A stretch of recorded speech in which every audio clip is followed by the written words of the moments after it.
Square table, AJ and Avandra. We're back, baby, and tonight we are loaded. The Super Mario Galaxy movie just hit theaters, and it's already the biggest animated opening of 2026. We saw it. We have our thoughts. Yeah, we do. And then we have Daredevil Born Again Season 2. Last week they dropped a double episode, Shoot the Moon and the Scales and the Sword. And if you haven't watched them yet, which after also episode 4 is right after the show, but if you haven't watched them yet, Kingpin, you will see why he gets his name. And Star Wars Maul Shadow Lord just premiered yesterday, dropped 2 episodes. Dave Filoni is back. Sam Witwer is back as Maul. The age of Maul has officially begun. 3 huge topics, 1 table, no filter. Let's dive into it. Oh, timing was a little off. Well, we got it. I'm working on it. We tried something a little new. We had a nice little scripted intro. I dug it. I dug it. I like it. I'm all for intros. I digged it. But we're gonna jump right into Super Mario Galaxy, the most visual, stunning Mario movie yet, but somehow the most emotionally empty. They handed us a galaxy and forgot to put any goddamn heart in it. God damn it! Do you want to start so you have some positive stuff to say? You want me to give the pros? The pros. You know to what? it? Hold on. You know what? No, we're just gonna go right. So, Rosalina and Peach being sisters has to be the laziest possible way to connect these two characters that have been unrelated for 19 years. I mean, damn, you went that deep? 19 years? I'm pretty sure it's 19 years. So, pure fan service and like no payoff. But go ahead. I got. Well, I want to talk about like a lot of the pros. Number 1, beautiful movie. Yes. Illumination hits it out of the park. I think my biggest character gripe of the movie is Bowser. I don't need Bowser to have a redemption arc. I don't need Bowser to have this coming of light, like, hey, I'm really actually not a bad guy. No, you're fucking Bowser. Just because I'm bad guy doesn't mean I'm bad guy. Oh, God. That's pretty much what it was. Like... I know.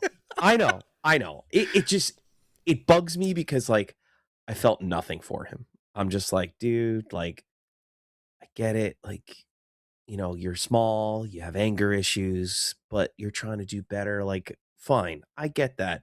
I'm not here for that. I'm here to watch Mario get power-ups, do some cool shit, and beat you at the end. And you're right. I think emotionally empty is the best way to describe this movie because watching the first film, you get the emotions from everyone. Mario, you understand like what he's doing, what he's trying to achieve. Luigi trying to support his brother. Peach being the badass that she is. And in this, I feel like there's no like, I don't know. I just wasn't attached to anybody. I wasn't. Exactly. I didn't. The first movie gives you the whole brotherhood, which works because everyone knows Mario and Luigi are brothers, and it's a strong bond.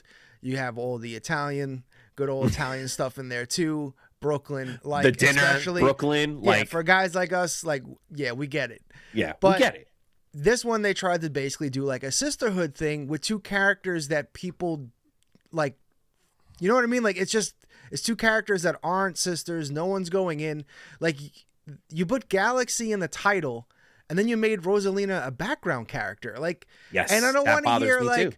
this. It's a kids movie. Like, no. It's a writing failure because Bowser Jr.'s entire thing was like why didn't you use the Grand Star, which is in the game? And then Rosalina could have just been part of the crew and actually a part of the fucking movie.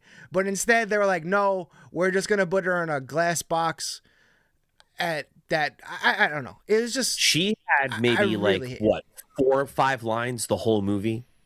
Yeah, and they were all ruined by the trailers. You saw everything that Rosalina was in the trailers. You see her, that whole sequence where she, in the trailer where she fights the robot thing. Yeah, That's that it. whole. That's all she does the whole movie. The Mhm. whole movie. Up Yeah, until the 2 minutes at the end, she just like AJ's saying, she sits in a glass box and just goes, I'm melting. yeah. I just don't know why they chose to go this direction. And again, they chose to do that. So I don't know why this movie is called Super Mario Galaxy, because not only that, not only did they make her a sideline character, then they introduce Fox McCloud, and I was waiting for this. they give him her ending. Like, she's the one that flies the ship through, like, to the Bowser planet or whatever the hell you want to call it. Planet Like, Bowser. that's her thing. And I said they just gave it to Star Fox, and I just don't know. Like, it's a kids movie to me. It's not a defense. I'm so sick of because that's what everyone wanted to say about the first movie. But I love the first movie. Dude, it has a ton of rewatchability. Watched it so many times. Like, so many times. I love it. I agree. There's just so much more heart in the first movie. Yes. In this, it feels like you're trying to do a fan service and failing. Like, we get a ton of Easter eggs. Like, there's a billion Easter eggs in the entire movie. You got, when we were talking about Wart, found out he's only in Super Mario 2. Does not appear anywhere else in the entire Super Mario franchise. Pikmin, Rob, you see Mr. Game & Watch ship. You see Blue Falcon's. There's a Blue Falcon poster above Mario when he's sleeping. Game & Switch which was probably Game & Watch. Yeah, Game & Watch was the best one. Probably the biggest pop in our movie theater. Yeah. You have all these things. The whole fight at spoilers. The whole fight at the end where Mario fights Bowser on the bridge and Bowser's just throwing axes. I'm like, we're here. We did it. I know. But then I feel like you're explaining the joke because they go into like this 8-bit like portion of that fight, and they're like, and you're like, oh, this is a callback to the original Super Mario Brothers. Yeah. People that are going to see this of our age know what that is. Like, that's why we're here. Yeah. My daughter, who has never beaten Super Mario Brothers, could care less that it's a Super Mario Brothers reference. It's just a really cool scene. Yeah. Like, it's great. I don't need that, but them showing like the 8-bit portion of that, I was like, all right, you don't have to explain the joke. I get it. Like, I get it. My daughter doesn't care, I don't think kids aren't going to care that you're putting these Easter eggs in, because the Easter eggs are for us, not for the kids. Yeah. They just think something's cool on the screen. And speaking of like stuff like that, we've now had 2 Mario movies in which he saved the world twice, and yet the Fire Flower power-up for Fire Mario has still really not been fucking used. No. Like, they hype Luigi it up all the time. In the beginning of the movie. And again, he uses it and he's just like... Yeah, like, it's like, for almost everyone, that is his best power. It's his go-to. That's the go-to, yeah. And yet they haven't used it. It's been kind of just more of a joke than anything, and I don't dig that. And then for me personally, I thought having the feather at the end was the ultimate slap in the face after watching everything that I watched, because not only did you have Yoshi in this movie, so it's Super Mario World, then you do the feather again now without Yoshi, and it's just the end, and I'm just like, come on. But you gave the red star, which is like basically Superman, but like that had more of an impact than the feather and Yoshi together. It's another thing, like Yoshi, it's cool, a throwaway character. Yeah, everyone's a throwaway because this movie is sprinting to get to the finish line. I know. Because kids movies need to be short. You can't have a 2.5-hour kids movie. Your daughter literally was like, okay, are we going home yet? Like, when there's like 40 minutes left of the movie. It's kids want to sit for an hour and a half, and the thing is, you succeeded. You did that. You did it. You made Super Mario Brothers the movie, and every kid loved it. My daughter has watched that movie 1,000 times. in defense of that, though, my kids did love the movie. Yeah, no, they did. The audience score, I'm also well aware I am in a small minority here. Like, the audience score is like 91%. People are loving it, which is great. I want to see more of these. I want to see it succeed. I do. A Super Smash Brothers movie, which I think we're definitely leading towards. Or there's also been the talk that with Amy Rose introducing time travel and interdimensional travel, that's how they're going to cross over. How they're going to cross Sonic and yeah. Ooh. So that would be awesome. But I don't know. This movie, while as much Easter eggs as it had, just felt like there was a ton of like intentional disrespect to the source material. Like you call it Galaxy. It reminds me of. Go ahead. And you call it Galaxy, and you sideline Rosalina. There's more stuff from Odyssey, honestly, in this movie than Galaxy. Like if you just take out the flying from planet to planet scenes, like what other than that is really Galaxy? Because nothing else happens. So, it really just, you got the dragon from Odyssey, you got the T-Rex from Odyssey. And then, you brought up Bowser. No musical number for Bowser in this movie? That was literally probably the best part of the movie. Of the first movie. And you didn't give him something new, even with his son, anything. You could have. So I was like a duet? No. Yeah, I was very surprised by this. But the kids movie thing bothers me because Zootopia 2 just came out recently and it's phenomenal. And it has a lot of deep stuff in there, and it's still a kids movie. Just because it's a kids movie doesn't mean it needs to just be mindless fun, especially when the kids aren't spending the money. Especially when I don't get that from the first movie. So to me, this was again, I didn't like hate it. I did enjoy it somewhat. I think we should clarify that. We didn't hate the movie. We're saying a lot of complaints about it. I just was more... We enjoyed it. Yeah. I was just more upset by the drop-off because to me, the first movie is a 20 out of 10. And for me, this one's like a 5 out of 10. Like the action sequences are fantastic. So I can't, shout out to the choreographers and all that stuff because visually, like we opened up, the movie's fantastic. But I want to get to probably the thing that bothered me the most, and that is Fox McCloud. And in this movie, he's charming, he's funny, he's likable, and that is nothing with the Fox McCloud that I grew up with. Like, did these, so what version to you is right? Because to me, it feels like these people did not play Star Fox at all. Like, they know what Star Fox is. So we went from like a stoic, mission-focused leader to just this kind of like comic relief sidekick in his own, I don't know, in his own franchise. So, it just seemed off to me. Yes and no. I didn't mind Fox as much as you did. In terms of like, I mean, I was taken ajar by how he first like responded. Reminded me literally of Top Gun.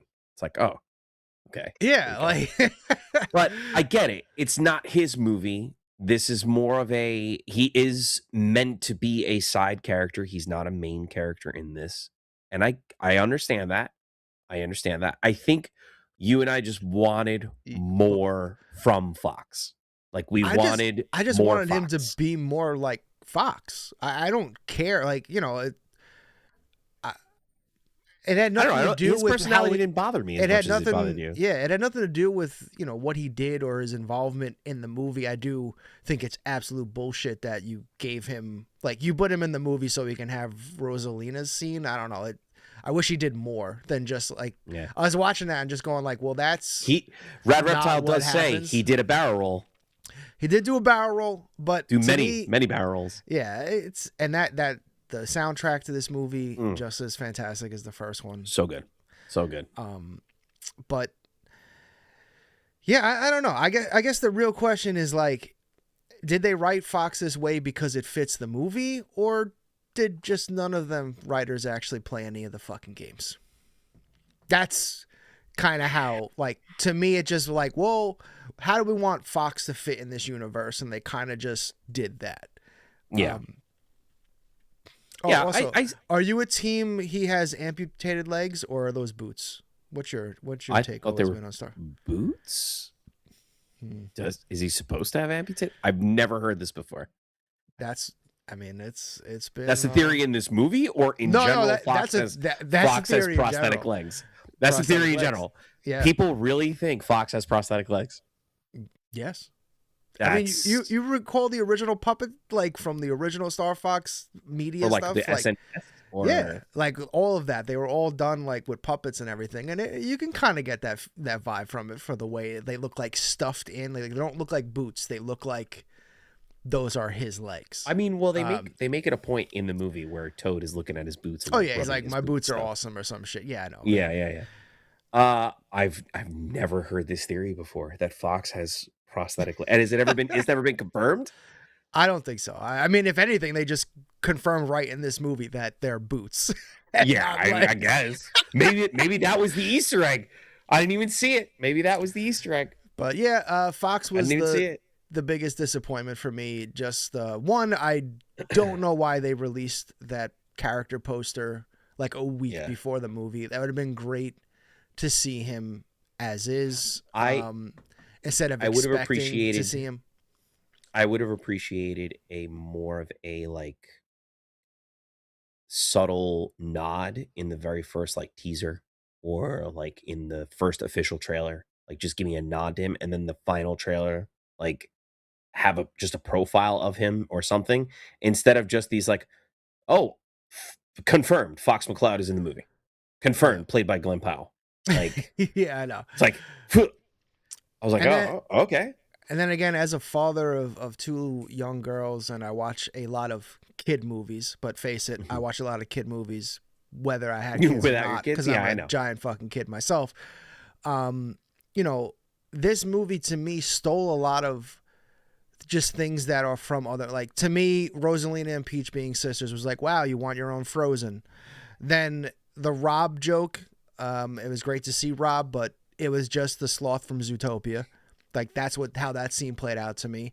And I didn't even realize that until you said it. Yeah. And then when the sisters touch and create, like, they literally turn the planet into Moana. So I was just like, I'm just seeing so much Disney shit in this movie. Yeah. It just kind of bothered me, because I'm like, these scenes were done already. Like, do your own stuff. Like, you couldn't do something else with Rob? I don't know. So yeah, to me, just the drop off in just enjoyment, where the first movie I was literally grinning ear to ear the entire movie. This movie, it was very seldom. I didn't leave the theater with that feeling, you know? No, I didn't. I left it with what? So what? Let me ask you this question. The movie's over, and yes, go ahead. I want to ask you this now. Do you feel, because again, we've said we like the movie, but do you feel let down or disappointed? Both. Okay. Both. 100%. Okay. Again, 20 out of 10 first movie. To me, the second movie is a 5 out of 10. Mm-hmm. Like, it again, I'll watch it for the visuals. I'll watch it because my kids love it. I'll watch it because it's goddamn Mario. But it seems like this writing team has way more of an obsession with Odyssey, or maybe that's the first game these writers played. I don't know. That's crazy. But like so many elements from the Odyssey game are throughout these two movies. I feel like I should have played Mario Galaxy before I went to go see this. Because I played Odyssey recently, and I always felt like Odyssey was, it just felt like Mario Galaxy, but not. Yeah, I know, but I'm just saying there's just so much more elements of Odyssey sprinkled out through these. And again, like, if you grew up with Super Mario World, I cannot see how you do nothing with Yoshi other than just Yoshi exists. Especially since Yoshi was the huge Easter egg at the end of the first movie. You would think he would be an actual main character in the main battle of any kind, other than, he's the, I don't know what fucking nonsensical power up he got where he's just a floaty cloud. But, you know, like he's there, but like he doesn't do anything significant. And we're seeing we're just seeing these random power-ups that are not iconic. Mostly in the second movie. I think the first movie had more iconic power-ups and letting them shine a little bit more. Again, although the Fire Flower is just, I don't know. Yeah. They won't let Mario use it in some significant way. And then for me, the feather was the nail in the coffin. Yeah, like you can't compare anything power-up wise that happened in the second movie to literally the final 5 minutes of the first movie when they get the superstar. Like, it's just, there's no moment like that in this movie.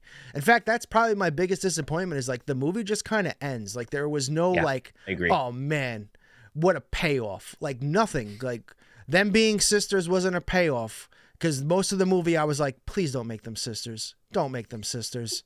Are you really going to fucking make them sisters? Oh, yeah, you fucking did. Like, you know what I mean? I was like, oh, wow, yeah. Here's your Anna and Elsa. Congratulations. Fucking Christ. All right. You got anything else? I want to ask you this with the last couple seconds that we have for this topic. How do you feel like the next movie can improve? If they're going to introduce, again, spoilers, 100% spoilers, stop now. Yeah, I think we're past that. Yeah. Daisy shows up in the end credit scene. So where do I am a fan that they gave her tan back. Okay, good. That's good. How do you feel like the next movie can improve? Like, just focus more on the characters? Yeah, this was their Iron Man 2. This is what this was. Okay. So, like, you need to go back, because, like, you're trying to set up too much shit, and it just, the main plot of the movie, or if there even was one in this movie, just doesn't exist. Yeah. So just like in Iron Man 2, where they're trying so fucking hard to just set up the Avenger Initiative, like, everything pretty much got shit on at the cutting room floor, which is why Jon Favreau ended up leaving and never coming back to a Marvel movie. That's what I felt this was. So, like, the third movie, just, again, it's Mario. We don't need anything crazy, but no, don't complicate it, man. Just give us a basic. Have Wario and Waluigi come in, because I'm kind of done with Bowser, especially since, like, they kind of didn't really do anything with him in this movie. He's my biggest problem in the movie. He doesn't need it. It's like he's gonna have this whole redemption arc, and I'm like, where is this going? Yeah, and then his son throws him a party, and he's like, "You're right, I am evil." You're like, "That's all it took." That's all it took was a fucking, your son threw you a party, and you were like, "Hell yeah!" Yeah, exactly. Like, wow, okay. All right. Red Reptile says, can we talk about Peach with the mushroom? Or was she like 15 feet tall? Yeah, she basically turned into a kaiju and wrecked everyone in the what would you call that? The gangster casino with Wart and Birdo. Yes. Yes. And again, that's my other problem. My final problem before we get to the next thing. This reminds me of? Hmm? Mortal Kombat Annihilation. No. You introduce not as bad. Not as bad. Yeah, but the amount of condensed characters you have in that time frame, that's what that is. That's what that is. I well, I didn't enjoy this movie that much. I don't hate it. I can't put it in that level of in that bracket. You will die. But that was my biggest problem with the movie too, is they spoiled pretty much everything in the trailers. Every big fight sequence, almost every cameo other than Game & Watch. Everything. Yeah. Everything was spoiled for you. Yeah, I don't know. It just came off disappointing. The movie's killing it in the box office. It's going to make $1 billion. It doesn't matter. But this could be, I don't know. Maybe there might be some, maybe the box office for the next movie won't be as much, because, that has happened before, where the first movie draws a bigger crowd. The second movie draws a bigger crowd because of how much everyone loved the first movie. Then they get disappointed. And then the third movie, I'm not going to say it's flopped. There's no way this franchise flops unless they keep doing dumb shit. Even if they do, even if you make another movie like this, you're right. I don't think it's going to flop. Look, if the next movie, and I'm not trying to be that guy, but if the next movie is fucking Princess Power and Mario and Luigi and like the main cast are sidelined for Peach, Rosalina, Daisy, and what people are gonna be pissed. Like real pissed. Cause I kind of almost feel like that's where they're going, because this was pretty much Peach's movie for the most part. Everyone else was kind of a side character to Peach, which is fine. I think Peach is a great character, but for the setup of just their sisters, and apparently when they're together, they're the most powerful fucking beings in the universe, wherever that's going to go. And then the end credit isn't a Yoshi, it's just Daisy, which again is cool, but it doesn't do anything to set up the next movie other than telling me that it's Princess Power, baby, and nothing but Princess Power coming. And I think that could kill the franchise, unfortunately, like movie-wise. That would be like if the next Sonic movie was just the Amy Rose movie and Sonic's barely in it. You know what I mean? Like, that's not going to do... There won't be a Sonic 5 if that happens. You know what I mean? You're absolutely right. Like, you can't... You can't. I really hope we don't go in that direction. I really hope we don't. It's left you speechless. Yeah, because... Like, you got to bring it back to, it needs to be Wario and Waluigi versus Mario and Luigi. I think that's a good setup for a third. That's what it has to be. That's why I'm really surprised that the setup wasn't like Wario in some way. Give me Danny DeVito instead Wario. of what if we had a end scene with, instead of Daisy, you just get Wario? I think that would have been more hype. Like, again, don't get me wrong, I like seeing Daisy. I thought that was cool. Looks like she's gonna be like Abby. Sure loved the fact that Daisy was there. Yeah, no, I'm all about including the entire Mario universe in Mario. But like, if you're gonna, you can make 10 of these movies. That's why you don't need to just throw everything at the fucking wall. That's what this movie was. It was just, how many ideas do we have? Fucking do them all. Just do it all, and then the movie ends. Oh, okay. Oh man! All right. So in closing, you give this movie a 5 out of 10. Yes, to me this was a miss. The title, is it a hit or miss? Miss. I tend to be. I'll give it a little bit higher because I think I enjoyed it a little bit more. I'll give it a 6 out of 10. I think that's. And again, it's good. It's a good movie. I would suggest taking your kids to go see it. I would suggest going to see it. Formulate your own opinion. On this. Definitely one of those. And I do want to say a giant fuck you to all the people that are scalping the Yoshi popcorn buckets and trying to sell them for like absurd prices on eBay. Go fuck yourselves. And with that, we will move on to Daredevil Born Again Season 2 episode, what was it, 2 and 3? 2 and 3. 2 and 3 drop. So Kingpin isn't just back, baby. He's playing 4D chess. Well, everyone's just playing checkers. And episode 4 pretty much is out right now. It's out right now. So my favorite thing, I'm just going to kind of talk about everything together because I honestly I don't have enough notes for 2 and 3. They kind of really played out well as just two episodes together. They work together as 2 episodes. I think separately they would not have.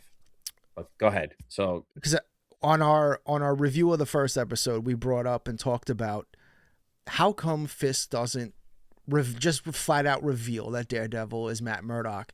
And boy, did that get answered real fucking fast and in possibly the best way possible. Mm-hmm. Fisk putting a bounty, well, not really a bounty on Matt Murdock, but more of a finder's fee.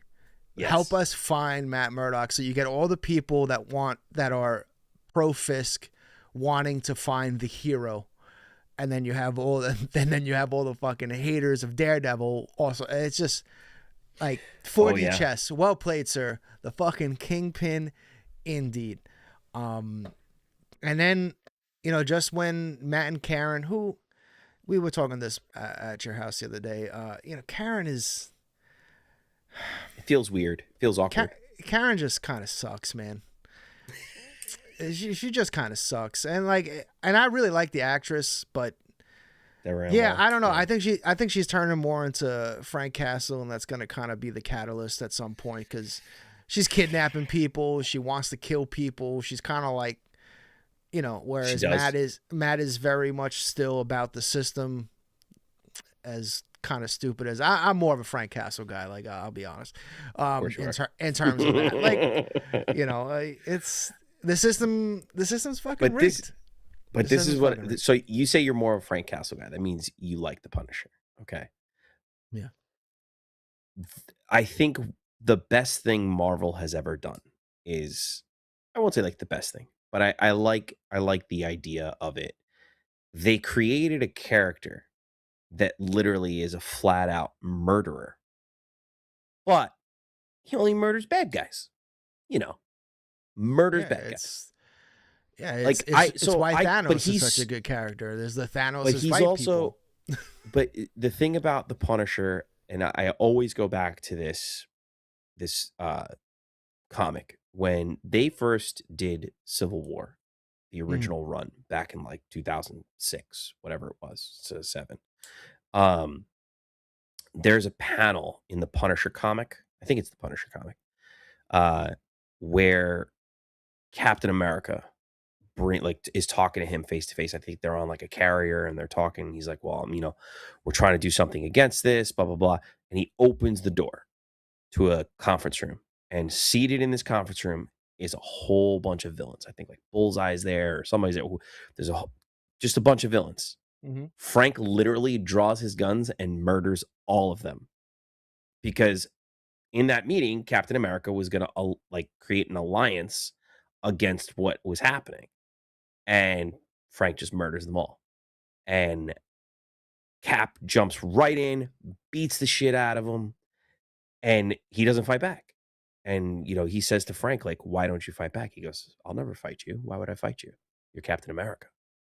Yep. Like, that's who the Punisher is. And I think this show, at least this iteration of him, does a very good job of portraying that.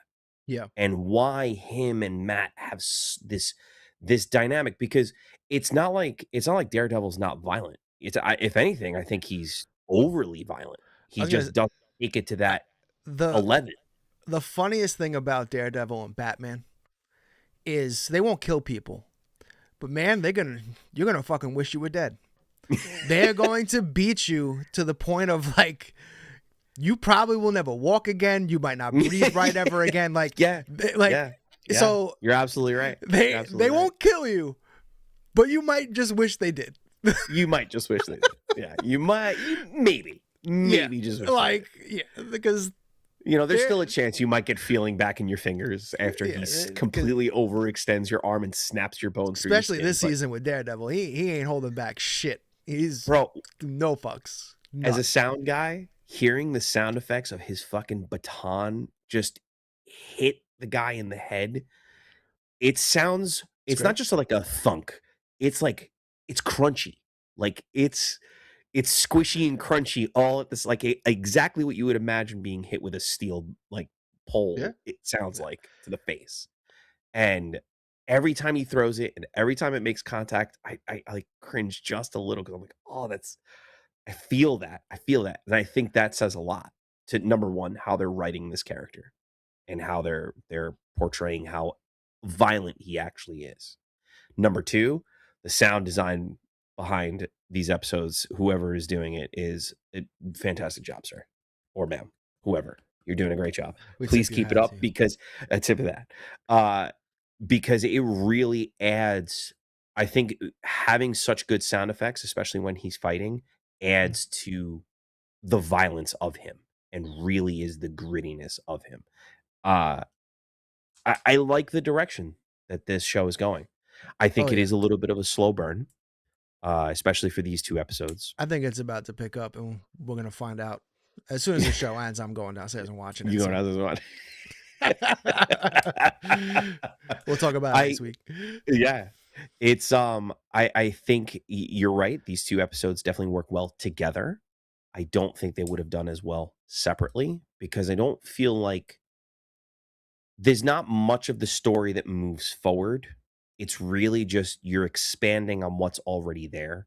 You talked about the whole Muse thing with Dr. Glenn. And what did we get? She opens the drawer and Muse's mask is in there. And I'm like, oh shit, AJ might be right about this. And she's having a fucking panic attack. Like, yeah, she's fucking wilding out. Yeah, it's crazy. That if I was 99% sure, I'm 100% sure now. Really? She's gonna end up fucking killing somebody by the I time think that's true. Over. I don't know if she's gonna turn into Muse, but she might do something. She's putting that fucking mask on. You think so? I guarantee it. And then, like, I think what I really loved about these two episodes, too, is they just did things that I did not see coming. Like, I did not see Fisk pulling the Matt Murdock, Daredevil bounties, finder's fees. And then, so it's like, just when Matt and Karen think they, like, finally have some leverage of any kind, Kingpin just fucking blows up everything, including the people on the ship, and they're just, they're just stunned. They can't even believe it. And it's, again, that's why he's fucking Kingpin. Like, that's a king move. That's not, like, he put all his pawns out there, and that's exactly what he they got what he wanted out of him and sacrificed them. That's all. Yeah. Leslie's saying how big of a Frank Castle fan he is. And then he says, whereas fans of the Joker are torn since that crazy fucker murders everyone. He does. The Joker does murder. Literally doesn't care. He just murders. Yeah, everybody. Exactly. That's where Castle does have a code. He has a code. It's it's might be a very blurry code, but I think it is one that some people could find honorable. Honorable is not the word I would use. I would use more. Castle himself represents that one step that good men don't take. And he's willing to bear that burden for the good men because he himself does not believe himself a good man. He believes himself a tool for doing something that needs to be done that other people are unwilling to do. And that's what is so interesting about the last two seasons of this, even with the AF. What is it? The AF? AVTF. AVTF. Anti-Vigilante Task Force. Like, they still have the Punisher logo there. And it's just like how... Like, that's what's so fascinating about the character is depending on who sees him as a hero, you can go either way with it. Mm-hmm. And again, it's all in the beholder of who do you think is the bad guy? Yeah. So when someone like, the guy I forget his name, the guy that's running or is in command of the task force. Powell, I think his name is. That dude ain't a good guy. No. He thinks he is. That's the whole thing. His perception of himself is, I'm doing the right thing. He thinks that, when they, in the season 1, when they tried to bring Frank into their circle and he was just like, get the fuck out of here. Like, posers and shit like that. And I really do love that dynamic. That's probably going to be my only issue with this season throughout the whole thing is like, to me, it does not make sense with all this shit happening, especially with the task force just on the streets causing chaos, that Frank is just sitting by and letting it happen. Yeah. Yeah. So that'd be my one issue that I'll probably have throughout the entire season. But so Leslie brings up again, he has a hard time seeing Fisk as the mayor, and the world pretty much just says, okay, sure, sounds good. I also take issue with this. I take issue with not necessarily of him being the mayor. I definitely can see him being the mayor. He is that charismatic. But all the things that he's doing, how has no governmental entity been like, maybe he shouldn't be doing that? And just like you can't just declare martial law without any kind of recompense. You've been paying any No. You've been paying attention to any of the real world events that have been happening? Because we have a guy in office that's acting very similar to that shit. I mean, did you read his fine tweets on Easter? I read, what did he say today? Oh, if they don't comply by tonight, we're going to blow up the whole country. Is that what's happening? Oh, yeah. Right? Yeah, everyone will die. The entire race. All of civilization. Seems familiar, doesn't it? And then you got to ask, how did a guy like that get into power? I don't know. Some clowns voted for him. And now we all have to. So it's like once you're in, then you can cause a lot of fucking chaos because, again, what Fisk is taking advantage of is the system. Yeah. So because, and, fuck it, I'll just get political. The reason why everything is chaos right now is because the system is designed to not be able to react immediately. So this guy is just doing whatever the fuck he wants, when he wants, and Congress will have a meeting about it 2 weeks from now. So it's the same type of shit where Fisk is doing whatever he wants and no one really can do anything because they are trying to follow the rules, but the rules don't really like it. It's just it's a really tough thing to deal with when you have someone in power that doesn't give a fuck about the rules and knows that by the time you're able to even react to what he's done and even do something about it, the damage is done. It's over. So I want to bring it back to Daredevil for a second in this same I vein. was talking about Daredevil. Yeah, I'm sure you were. I know you too well. So like a great example of the issue that I guess not really the issue that I take, but the courtroom scene, where basically it's just a kangaroo court. Like there's nothing valid about anything that's happening in that room. And yeah, like the whole entirety of the legal system was thrown out the window. Like she says, I just spoke to my client last night to prepare his defense. And you tell me a day before that I have to go to trial in front of a tribunal, no less, not even a jury. Tribunals are for like military. Again, the real scary thing about this show is the parallels that it's holding. It is literally holding the mirror up to us right now in real time. Whether it intended to do that or not, it's terrifying. It is terrifying. It is terrifying. Overall, I do feel like these episodes have been like a slow burn. Yeah. I also feel like Daredevil really hasn't been predominant in these episodes. Like he hasn't been in the front of it. He's really just kind of reacting to what's happening. Well, and that's when like you see him. That's kind of the story that's playing out is like he kind of is in hiding. So it's I guess that makes sense. I get what you're saying, but I just honestly I feel like Fisk like when Fisk is on screen, to me it's just as good as Daredevil. So did you notice that this last episode 3, right? He wasn't really like in the episode. He has like he's in scenes, but he has no dialogue. He's just sitting at the table having dinner or whatever. Or it's mostly Kingpin, especially this last episode. It was everybody surrounding both of them, Daredevil and Kingpin, and you're seeing more come out of those characters. Like you see Karen kill somebody. She shot somebody dead in the last episode.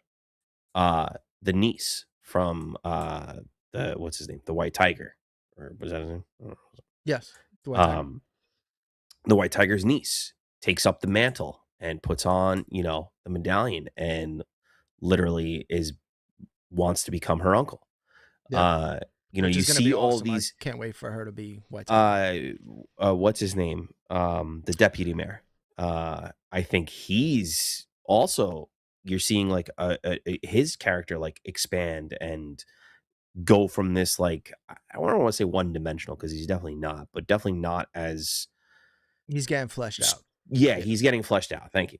He's getting fleshed out, which is great to see because I love him as an actor. That's James Gandolfini's son, and he's so. This is the role for him. That's gonna be Fisk. That's gonna be Fisk's son in the show. You know that, right? I did not know that. Oh, I mean, it's not confirmed, but I'm 100%. You calling it? You calling it? Yeah, because they do have a son. Him and Vanessa do have a son. I'm telling you, it's gonna end up being him somehow. That's gonna be like somehow it's his actual kid. Like that's his real kid. Leslie brings up while he was in prison. Leslie brings up he misses Foggy, and spoiler alert. I'm also gonna call this because I've been predicting the shit out of this show. Oh no! Foggy is gonna be resurrected by the Hand. Let's go, baby. I'll be here all night. That's such a pull, man. Foggy, that is such a pull. And now he's gonna be a villain. See that? And that's gonna oh my god really be bad. You know what I mean? He's gonna be like never before seen villain or something pulled out of the archives.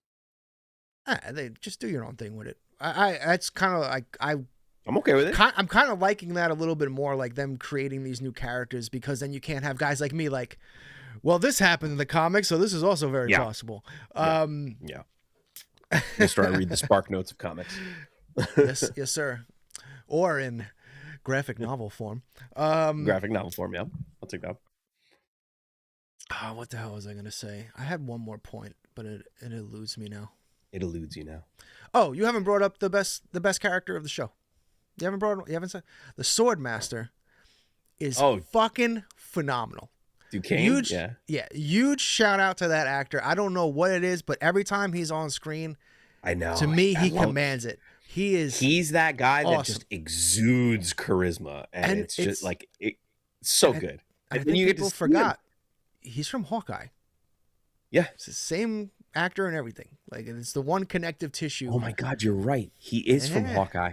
Yeah. Holy shit. I completely fucking forgot about that. One connective tissue between like the MCU and Daredevil is also him. So, oh my god, you're absolutely right. What the? Thank you for joining the Square Table. If you haven't already, like and subscribe, baby. Like and subscribe, please. My god. Wow, right, I completely forgot about that. Yeah, he's very good. He's very good. I love where it's going, and I hope it has enough time to flesh out everything. I don't want to leave it like something needs to happen next episode. Something's got to happen. Like don't waste it. But all right. Finally, we have Maul, Shadow Lord. All right, I'm gonna go on about this. So you what do you got? What'd you think? You saw the 2 episodes. How do you feel about him? All right. Yeah, this is gonna be mostly your segment. I'm gonna take it. So let me get out what I gotta say.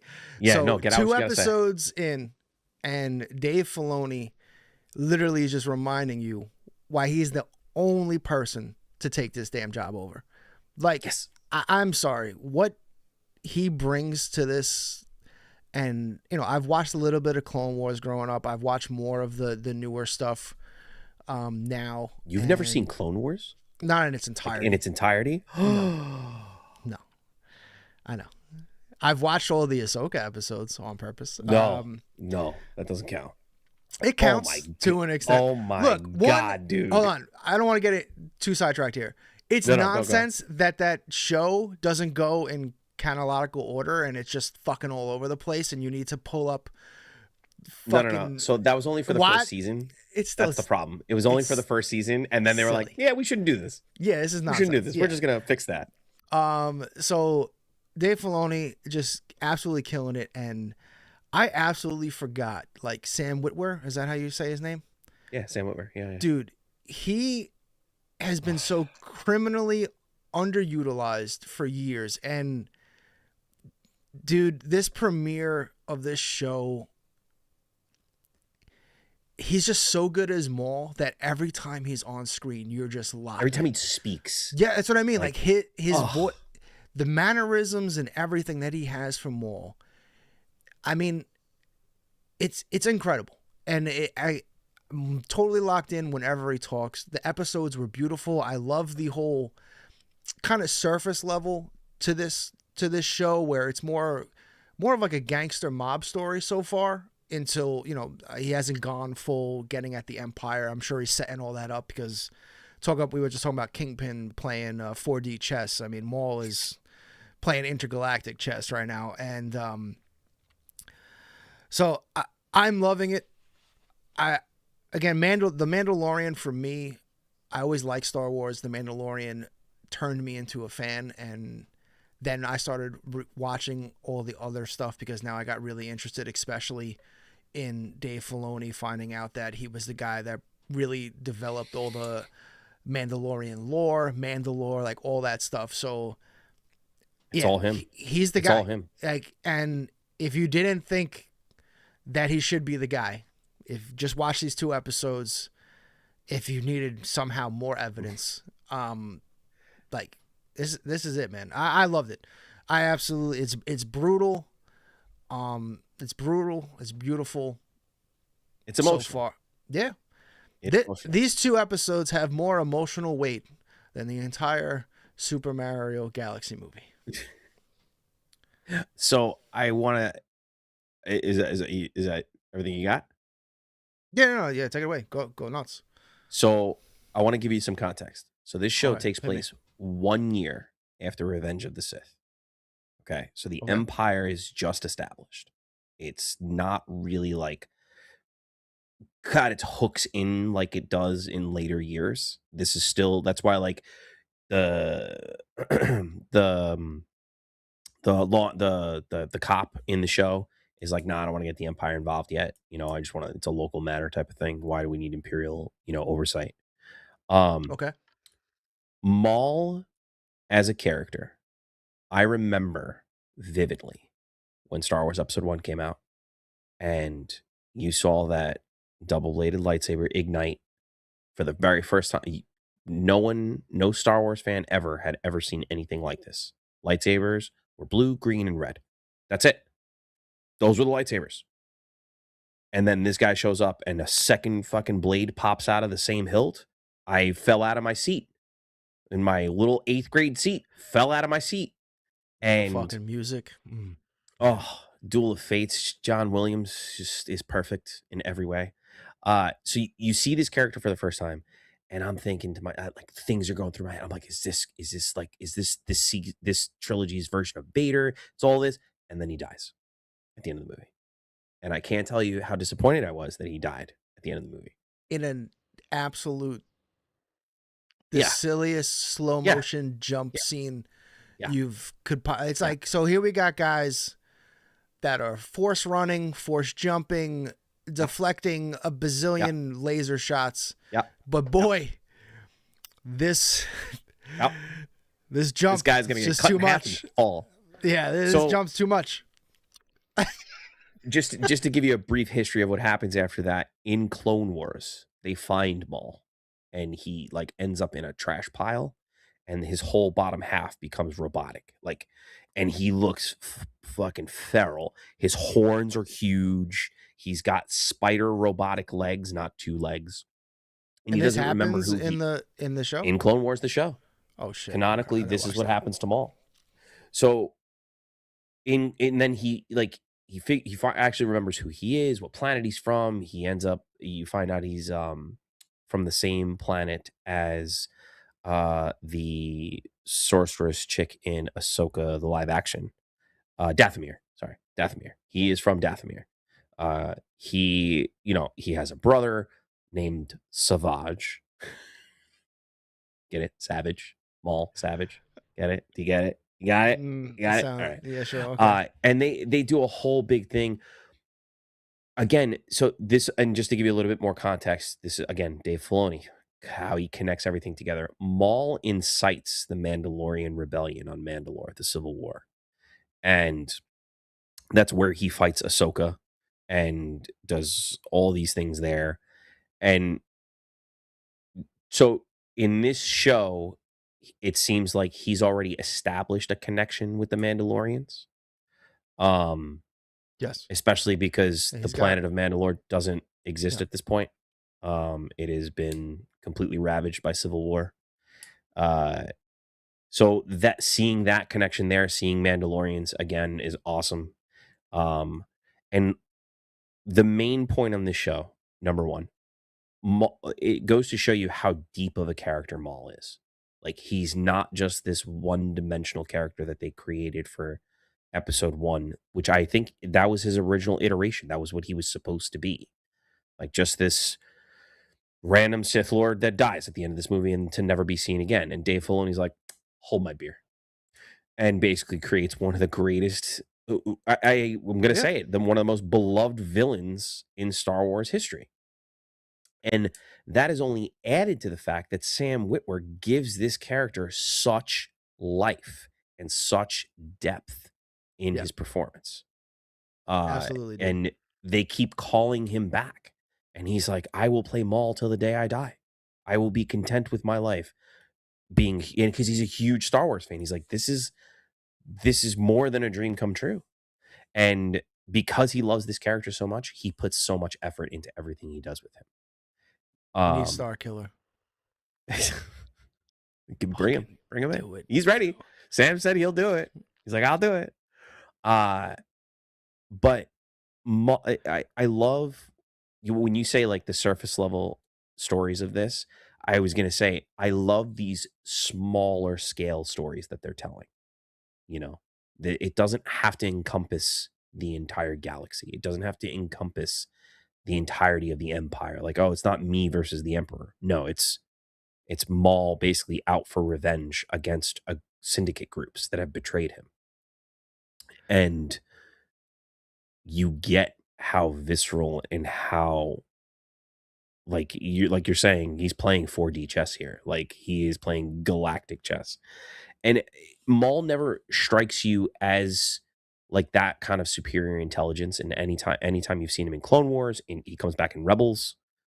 His Rebels storyline is fucking through the roof, because when you spoilers for Rebels in case anybody, when you see him in Rebels, he's decrepit, like he's hunched over, he has a hood, but no one knows who he is except for you as the audience. So when Ezra is because he meets Ezra in this, so Ezra has no idea who Darth Maul is, not a clue, and starts talking to him, and Maul is like, the way he's speaking, the way he's like, but Ezra, I can teach you the ways. I could teach you a better way. And he tries to literally turn Ezra to the dark side in this whole, because in the episode, he's like, they end up on this planet and they get separated from each other, and he finds Maul, and Maul's like trying to take him to his friends. And they're in a like Sith temple that has been abandoned. Okay. And it's this whole, like, the scene is so dark, and Maul is just like this master manipulator. Like, just like he's really trying. And then finally Ahsoka sees him, and Ahsoka recognizes him, and they immediately start a fight. Like, it becomes this whole battle. So was the whole like decrepit thing just all an act? Was he putting on a facade? I don't know. I don't know. I don't, not all of it. I think some of it was, but I think most of it, because it's his legs, and his legs are prosthetic. Yeah. His legs are the problem. Like Starfox. Yeah, like Starfox. Bringing it back. Full circle. We're bringing it back. But yes, the way going back to this show, I love it. Especially someone that has seen all of Clone Wars twice, all of Rebels like 4 times. See, and he's one of my favorite Star Wars characters of all time. Like, I always had an attachment to Maul, but seeing him now in the layers of character that he is, it makes me so happy. It brings me such joy. It brings me the joy that I should have felt walking out watching Super Mario Galaxy. That's like, this is the joy I should have felt coming out of that movie, but instead I get it from Darth Maul. It's great. What does that say about me? Hey, honestly, nothing wrong with that, man. Maul is off to that was a great 2-episode premiere. Mm-hmm. I agree. And you're right. Dave Filoni, we've been watching Avatar: The Last Airbender. Mm-hmm. And I forget that Dave Filoni helped produce that. I'm like, oh, this is why it's so good. If only they would have let Dave Filoni do the book of Boba Fett, maybe Boba Fett wouldn't have been such a goddamn bitch It for was the a letdown. entire. Yeah, it was Yeah, a letdown. yeah. I like Boba Fett as the Don't, aesthetically as a character, but don't. I think that whole series just it felt too gimmicky, and they really made him not the Mandalorian that he should have been. Like Yes. he You doesn't mean the he most badass bounty hunter of all time? Yeah, no. in the galaxy. Yeah, Yeah, no. dude. He, Yeah, because yeah. honestly, the season didn't get good until the new badass bounty hunter showed up. You were like, oh yeah, until here we go. until Din Djarin shows up. Wow, Yeah, it's so yeah. weird. It's so I know. weird. So weird. But yeah, Uh I wish. You know, again, and also Obi-Wan. Imagine if they would yeah. have put Maul on Obi-Wan, and you would have got more of that. So there's a reason they didn't, because Maul is actually technically in the timeline. Maul is still alive at that point. Yes. Yeah, he doesn't kill Maul. Spoilers again for Yes. Rebels. Yes. I know. Listen, you got to warn the audience, man. They got to know. It's like telling people like, oh shit, Darth Vader's Luke's father. Spoilers. You know what I mean? Like, Too soon, that bro, again, too soon. yeah, too soon. 50 years too soon. But that's like again, all these scenes that Maul is in, they're so impactful. Like when him and Ahsoka are fighting in that temple, when he finds Obi-Wan in the desert, he's Yes. basically at his wit's end. Like this is his desperation move, like because he basically equates Obi-Wan to everything that is wrong in his life. And everything bad that has ever happened to him, Obi-Wan has caused this in some way. And he does multiple times. Because in Clone Wars, the Civil War is thwarted by Obi-Wan and Maul. You know, like Obi-Wan seeing Darth Maul is in Clone Wars is one of the greatest like scenes in that animated series of all time. Like I'll have to it get caught just up. Clone Wars especially. Clone Wars because I had the same issue you did. I watched the first season of Clone Wars and I'm like, I hate Ahsoka. Ahsoka is the dumbest character ever created of all time. I hated her. And she is an awful character in the first season. She whines, she cries, she's like, I don't want to train. She's a little kid. Yes and no. She's old enough to not be a bitch, you know? Like Yeah, like now she's but like then one of the best characters but then right now. it like literally second season, she completely like diverts and becomes this other Ahsoka. And as because you watch her grow and she aesthetically changes in the series, and you watch her grow into the Ahsoka everybody loves, and you know all the Star Wars fans really care about. And Clone Wars has so many emotional moments, especially like with Maul,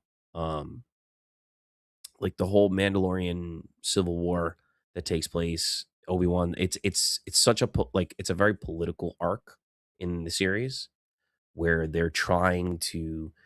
Mandalore has its own problems. The Duchess of Mandalore is trying to keep the peace because originally Mandalorians were pacifists.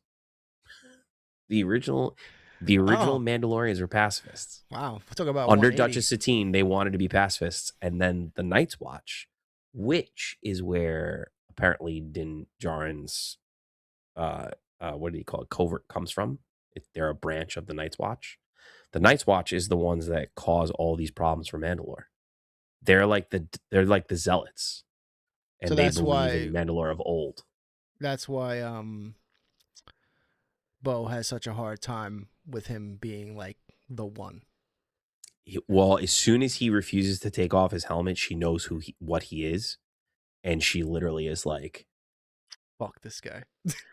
yeah, fuck this guy. She's like, oh, you're a child of the Night's Watch. Ugh.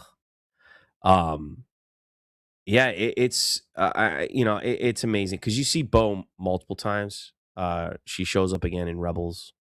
Yeah. Again, like it's what Filoni is doing with these shows just goes to show you when you put someone in charge that loves what they are doing, not just loves the job, but knows how precious these stories are. Yeah. You know, if you want to take it even deeper, humanity has lived on stories. That's why we still talk about Greek mythology. Everybody still talks about Hercules is thousands of years old. in terms of a story, and we still know what it is. Hercules. You know, Star Wars has become modern mythology, and I think Dave Filoni's writing it all at this point. Like, yeah, he let him cook. Just let him go. Let him go. Give him whatever he needs. He's not necessarily doing it for the money, I think, at this point. no, Like, I'm sure he's got more than enough money that for the he love of the needs. game. He's just doing it because he fucking loves it. Him and his fucking cowboy hat, and he's just like, let's go. That's it. Him and his fucking cowboy hat.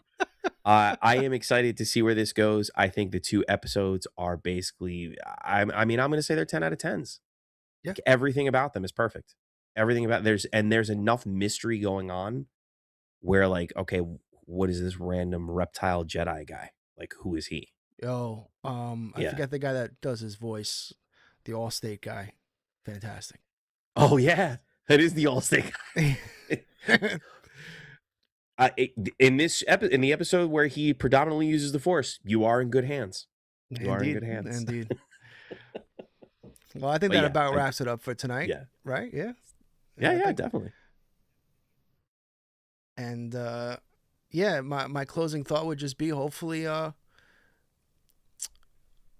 people that do Super Mario 3. Actually, one quick question. Do you think this movie would have been more well received if it wasn't called Super Mario Galaxy and was just Super Mario Brothers 2? Because I think that's what pisses me off. Is like, it's Super Mario Galaxy and like you sideline the character from that game. And I'm just kind of like, why are we here? Why are we doing this? What was the point? More well received. Yeah, I think it would have. I think because again, Super Mario Galaxy, the game, is a very beloved game of our generation. Yeah. You know, it's not from a younger generation. It's us. We're the ones that buy the tickets. Like I would, if I was doing this, I'd appeal to that demographic. You calling it Super Mario Galaxy is a little bit of a deception. It doesn't feel grand. You get little versions of each of these planets. Red Reptile says, what if Godzilla 98 wasn't called Godzilla?